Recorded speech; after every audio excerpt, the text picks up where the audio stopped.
Hello guys, this is Terry from Genki Gaming TV coming back at you with another One Piece theory. Today's theory is about Nami versus Enel, or Eneru. But before we dive in, I want to thank Lucas Diamond for the music in the background. And let's dive into this theory. Why do I think Nami can counter and defeat Enel, or Eneru? However you want to say Enel's name. The reason is Zeus. Something as simple as Zeus as a companion and potentially Prometheus can basically create a true counter. Because as you know, the Rumble fruit is all about lightning and electricity, and what happens when two bolts of electricity hit each other? Essentially something along these lines. The negative charge bridges the gap of air and collides with a positive charge, and thus the two lightning bolts had opposite charges, so they'll be attracted to one another. This could backfire for Nami, and Zeus could basically go to Enel and become Enel's lackey or crew member, or Zeus will gobble up Enel's electricity, kind of countering Enel to a certain degree, being the right or left hand of a Yonko like what Zeus is to a certain degree. Enforce that Zeus is pretty strong. And that was Discord, and I need to mute my server. But we're getting back into this. In general, a bolt of lightning carries about 20,000 amps, give or take. And what 20,000 amps basically can do is you can run a 100 watt light bulb for 100 days off of one lightning strike. And multiple research teams have been trying to figure out how best to use that discharged energy. And as of right now, there's not enough credibility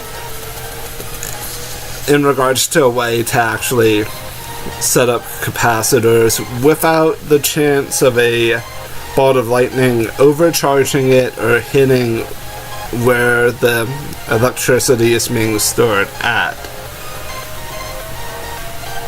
Because as you know about lightning, it travels down the path of least resistance to the ground. But let's get on to a little bit of an additional fact. Nami's new souped up climb attack, or whatever her staff is called, the climb attack. Usopp upgraded that with pop greens. And what if one of those pop greens was actually Hevea brasiliensis, or the rubber tree?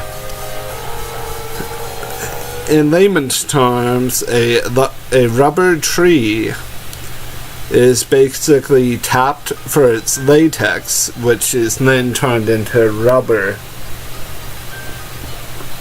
So if Nami's climb attack has been modified with that, electricity is no problem.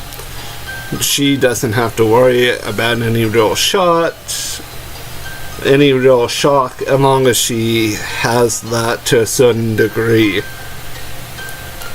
And plus she is also able to technically use her weather sorcery, or her weather ninjutsu.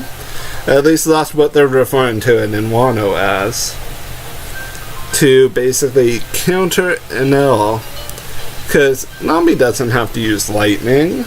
She could just create clouds or create mist, create those optical illusions of herself like she did in her fight against Khalifa. she could basically feed Zeus the thunder eggs again, while Zeus is absorbing Enel's energy, depending upon which of the two has a higher charge of electrons, allowing Zeus to, if Zeus is the one that has it, essentially counter Enel minus Enel Hockey. Because Enel has top tier observation hockey, at least that was what's partially inferred via the whole mantra thing, and possibly has a high tier of armament hockey. With that in mind, the way that Nami and Zeus would be able to get the upper hand is if Nami receives some observation hockey of her own. I'm not sure if she'll receive armament hockey, but that's just for another thought. It would be nice if she would, because can you imagine armament hockey modified weather? You could create all sorts of terror with that. And heaven forbid Nami gain access to Prometheus. That would really upgrade her abilities as a weather master and a navigator.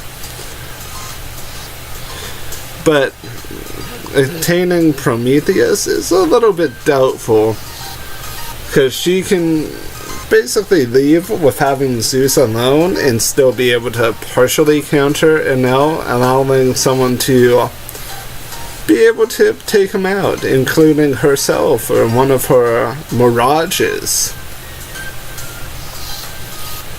In fact, for her to actually win, other than having Zeus's power and her knowledge of weather and of weather science, she just has to get in some precise shots.